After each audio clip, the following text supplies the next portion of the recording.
When you think of an octopus, what comes to mind? Frank Norris wrote The Octopus in 1901, a novel about the struggle between wheat farmers and the corrupt practices of railroad barons, which included intimidation, bribery, and vote tampering. The octopus became a symbol of the stranglehold monopolies and trusts had on free market competition. Increased government regulation became a major theme of the Progressive Era from around 1900 to 1917. The previous laissez-faire, or hands-off approach, was no longer an option as the growth of unregulated big businesses brought about abuses of corporate power. Some of these abuses included the elimination of competition through price wars aimed at driving out small businesses. Once monopolies and trusts were established, consumers were often forced to accept high prices and inferior products. Workers were exploited through low wages and harsh and unsafe working conditions, while employers sought to prevent the formation of labor unions. Leading the charge against the trusts was Theodore Teddy Roosevelt, president from 1901 to 1909. Roosevelt was not against all trusts, just those he considered bad. "We do not wish to destroy the corporations," he said, "but we do wish to make them serve the public good." Federal regulation of business proved difficult, however, because the language of previous antitrust law was vague and existing laws were not adequately enforced. Under his direction, 44 antitrust lawsuits were filed in an effort to prevent bad trusts from restraining trade and manipulating markets. One of the most important antitrust lawsuits was brought against the powerful railroad combination, the Northern Securities Company, created by J.P. Morgan and his powerful business associates. The Supreme Court determined that manufacturing fell within the Commerce Clause of the Constitution. Because manufacturing was now considered interstate trade, it was therefore subject to federal antitrust laws. The court found the Northern Securities Company to be in violation of the Sherman Antitrust Act of 1890 and ordered it dissolved. Following this decision, other key trusts were declared illegal in the beef, sugar, and tobacco industries, prompting other corporations to comply with stronger federal legislation and began promoting industry regulation from within. In 1906, another key antitrust lawsuit was brought against the Standard Oil Company, thanks in large part to muckraker Ida B. Tarbell's factual exposé against the mother of all trusts. It took close to 5 years, but in 1911, the U.S. Supreme Court determined that John D. Rockefeller's Standard Oil Company was in violation of the law, and Standard Oil was split into 34 separate companies. William Howard Taft, president from 1909 to 1913, continued the assault against unfair business monopolies, initiating over 90 antitrust lawsuits.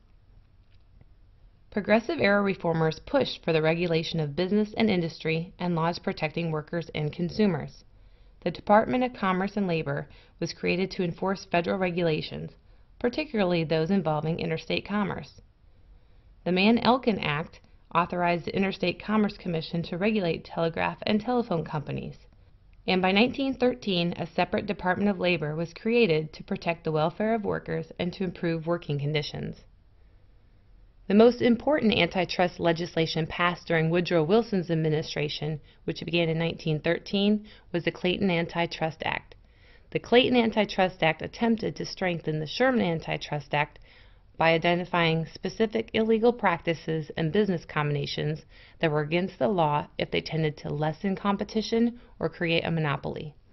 Some of these illegal activities included price discrimination, which is the charging different consumers different prices, tie-in contracts by which a merchant could buy goods from a company only if it would not handle the products for that company's competitors, certain holding companies, where a company buys enough voting stock in different companies to be able to control them, and interlocking directorates, one or more people serve on the board of directors or several companies. The Clayton Antitrust Act also exempted farm cooperatives and legitimate labor union activities, such as picketing, strikes, and boycotts, from antitrust prosecution as restraint of trade. This supported labor's right to organize and was widely supported by labor unions, particularly the American Federation of Labor. Imagine that you sit down to enjoy a tall glass of milk, but wait, something doesn't taste quite right. It could be that chalk has been added to your milk to improve the color, or perhaps a bit of molasses to sweeten the taste. Pretty gross, don't you think? Well, that was the situation before consumer protections were put in place by the federal government during the Progressive Era. The Pure Food and Drug Act of 1906 banned the manufacture and sale of tainted foods, drugs, and liquors and required truthful labeling of medicines. The Meat Inspection Act of 1906 empowered U.S. officials to check the quality of meat shipped interstate. The Federal Trade Commission Act of 1914 set up the Federal Trade Commission to enforce the Clayton Antitrust Act and to issue cease and desist orders to stop unfair practices such as misbranding and adulteration of goods, false and misleading advertising, spying, and bribery to secure trade secrets, and closely imitating a competitor's product. A series of federal laws were enacted by Congress to better regulate the railroad industry. The Elkins Act of 1903 allowed the previously weak Interstate Commerce Commission to punish shippers as well as railroads engaged in rebating, which was the discriminatory practice of discounting rates to large companies or favored customers. The Hepburn Act of 1906 allowed the Interstate Commerce Commission to set maximum railroad rates and to inspect the financial records of railroad companies. The Adamson Act of 1916 established an 8-hour day for railroad workers. Important economic reforms of the tariff and banking industry took place during Wilson's presidency. The Underwood Tariff of 1913 lowered the tax on imported goods from 40% to 25%. The goal was to target industries dominated by the large trusts. The decreased tariff was passed by Congress in an effort to promote competition and open American markets to foreign products. Congress also passed the first federal income tax levied on corporations and individuals earning more than $4,000 per year. After the financial panic of 1907, it became clear that an overhaul of the nation's banking system was in order. After much planning and deliberation, the Federal Reserve Act of 1913 created a publicly controlled banking system resistant to financial panic. A central reserve bank was set up to basically back up private banks. You can think of it as a banker's bank. 12 regional district reserve banks were created. Each bank was independent, but they were regulated by the Federal Reserve Board, who oversaw national fiscal policy. The Federal Reserve issues paper money and controls the amount of money in circulation through money reserves and interest rates. The new Federal Reserve System provided a reliable, flexible currency system with a decentralized money supply.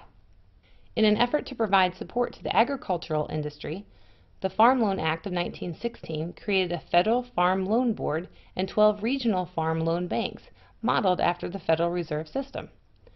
National Farm Loan Associations worked with the banks to offer low-interest loans to farmers. Let's review. Just like an octopus, monopolies and trusts had a stranglehold on free market competition at the turn of the century. Trust-busting efforts during the Progressive Era, from around 1900 to 1917, spanned the presidencies of Roosevelt, Taft, and Wilson. Antitrust lawsuits were used to break up monopolies and trusts found to be restraining trade and manipulating markets. Federal departments and commissions were created to oversee business and industry, and a series of federal laws were enacted by Congress to provide better regulation of corporations, including the railroad industry, as well as protections for workers and consumers. And finally, tariff and banking reforms were important economic achievements of the Progressive Era.